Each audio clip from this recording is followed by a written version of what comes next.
మా స్టైల్ పోలేలు ఎలా చేయాలో చూద్దాం. చాలా సాఫ్ట్గా టేస్టీగా చాలా బాగుంటాయి. చాలామందికి పోలేలు చేసిన నెక్స్ట్ డే దాకా అది గట్టి పడిపోతూ ఉంటుంది. మీరు చూస్తే అర్థమైపోతుంది ఎంత సాఫ్ట్గా ఉందని చెప్పేసి. మీరు కూడా చాలామంది హార్డ్ అనుకుంటారు, కానీ ఇది ఈజీ చేయడం. మీరు ఒక్కసారి వీడియో చూస్తే కనుక మీకు అర్థమైపోతుంది. ఫస్ట్ ఒక బౌల్లో గోధుమ పిండి 1 kg తీసుకుంటాను నేనైతే. మీ ఇష్టం, మీరు ఎంతైనా తీసుకోవచ్చు. సరిపడా ఉప్పు, సరిపడా ఆయిల్, కావాల్సినంత వాటర్ వేసుకొని పిండి ముద్దలా కలుపుకోవాలి. మేమైతే గోధుమ పిండి యూజ్ చేస్తున్నాం. చాలామంది మైదా పిండి కూడా యూజ్ చేస్తారు. ఏది యూజ్ చేసినా టేస్ట్ అయితే బాగానే వస్తుంది. కొంచెం లాస్ట్కి ముద్దలాగా చేసిన తర్వాత ఆయిల్ వేసుకొని పైన కలుపుకోవాలి. కొంచెం కలుపుకొని ఒక సైడ్కి పెట్టేస్తే అది కొంచెం నాంత మెత్తగా అవుతుంది అనమాట. చేసేటప్పుడు కొంచెం ఈజీగా అవుతుంది ప్రాసెస్.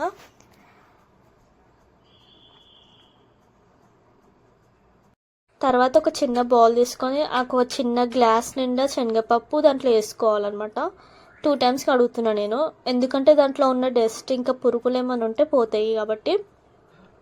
నేను కొంచెమే శనగపప్పు తీసుకుంటున్నాను, ఎందుకంటే బెల్లంతో చేస్తున్నాం కాబట్టి. ఒకవేళ చక్కెరతో చేస్తే ఎక్కువ శనగపప్పు పడుతుంది. దాని సరిపడా ఓన్లీ నిండేంత వరకు ఒక చిన్న గ్లాస్ వాటర్ పోసి స్టవ్ పైన పెట్టి అది కొంచెం ఉడకాలి. ఉడకడానికి చాలా టైం పడుతుంది, ఒక మ్యాక్సిమం 30 minutes పడుతుంది అనమాట. మధ్య మధ్యలో కలుపుతుండాలి, ఎందుకంటే అది ఉడికిందో లేదో చూడడానికి. అది ఉడికిందంటే దాన్ని పట్టుకొని చూడగానే ఇరిగిపోతుంది అనమాట.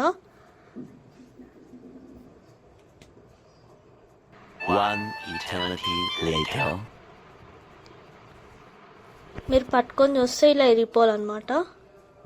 తర్వాత ఒక జల్లెడ దాంట్లో వేసుకోండి. 0 వాటర్ ఉండాలి, అసలు వాటర్ ఉండొద్దు. తర్వాత బెల్లం ఒక కడాయిలో వేసుకొని కొంచెం వాటర్ వేసుకోవాలి, ఎందుకంటే అది కరగడానికి అంతే, మొత్తం సిరప్ అయిపోవడానికి కాదు. కొంచెం కరిగితే చాలు, గడ్డలు లేకుండా.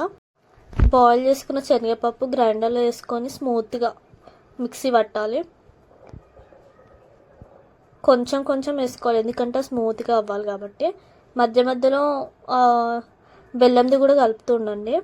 నాకు అంత స్మూత్గా రాలేదు కాబట్టి నేను ఇంకోసారి పట్టినమాట. ఇప్పుడు స్మూత్గా వచ్చింది. పట్టుకొని చూస్తే అలా ఉండాలన్నమాట. తర్వాత ఏదైతే బెల్లం గడ్డలు ఉందో దాన్ని కొంచెం అలా నేను చేసినట్టు చేసేసి సిరప్లా, అంటే అంత సిరప్ కాకపోయినా కొంచెం అది కరిగేంత చాలు. కొంచెం అట్లా బబుల్స్ వచ్చిన తర్వాత ఇలా ఏదైతే మనం మిక్స్ పట్టుకున్నామో అది వేసి గట్టిగా కలుపుకోండి. అంటే ఎక్కడ గడ్డలు లేకుండా మొత్తం కలుపుకోండి.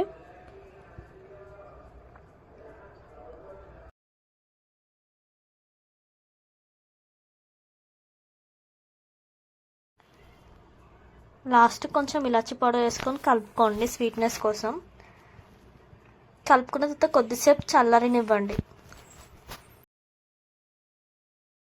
పూర్ణం ఏదైతే ఉందో దాన్ని చిన్న లడ్డూ లాగా చేసి పెట్టుకోవాలి. నేను అన్నీ ఒకటిసారి చేసి పెట్టుకుంటున్నా. మీరు కూడా అలా చేసి పెట్టుకోవచ్చు, లేకపోతే మీ ఇష్టం, ఒక్కొక్కటి చేసుకున్నా ఏం కాదు. తర్వాత కొంచెం పిండి తీసుకొని దాని లోపల పూర్ణం లడ్డు ఏదైతే చేసి పెట్టుకున్నామో అది పెట్టేసి కొంచెం గీ రాసి దానిపైన అలా చేయాలి. వీడియో క్లిప్లో చూపిస్తున్నట్టు చేతితో చేస్తే ఏంటంటే కొంచెం స్ప్రెడ్ ఎక్కువ అవుతుంది అనమాట. స్ప్రెడ్ చేయడానికి ఈజీగా అవుతుంది.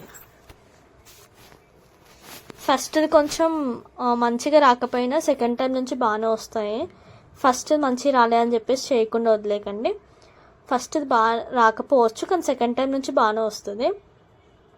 ట్రై చేయండి. ఇలా ట్రై చేస్తే మీకు చాలా ఈజీ అనిపిస్తుంది. ఏదైతే చేసుకున్నామో అది కొంచెం పెంక వేడైన తర్వాత దానిపైన వేయాలి. అప్పుడే తిప్పేయకండి, కొంచెం లైట్గా వేగిన తర్వాత చపాతీ లాగానే, ఇంకా ఎక్కువ కూడా కాలవద్దు, మాడిపోతుంది. లైట్గా కాలుస్తే చాలు.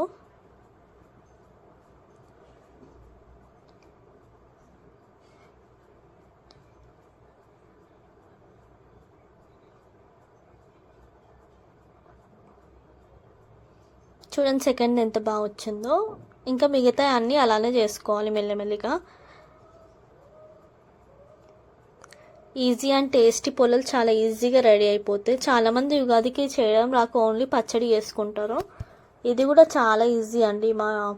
మేము చాలా ఈజీ రెసిపీస్ చూపిస్తాం. మీరు కంపల్సరీ సబ్స్క్రైబ్ చేసి పెట్టుకోండి. న్యూగా ఇప్పుడే స్టార్ట్ చేసాం ఛానల్ మేము, కాబట్టి కొంచెం టైం పట్టొచ్చు ఇంకా రెసిపీస్ రావడానికి. కానీ ఎవ్రీ వీక్ 2 వీడియోస్ మాత్రం కంపల్సరీ అప్లోడ్ చేస్తాం. చూడండి ఎలా సాఫ్ట్ అండ్ స్మూతీ టేస్టీ చాలా బాగుంటాయి అవి. అసలు తిని చూస్తే ఇంకా సూపర్గా నోట్లో కరిగిపోతాయి అనమాట, అంత టేస్టీగా ఉంటుంది. చాలా ఈజీగా వేసేయచ్చు ఈ బొబ్బట్లు పోలేలు.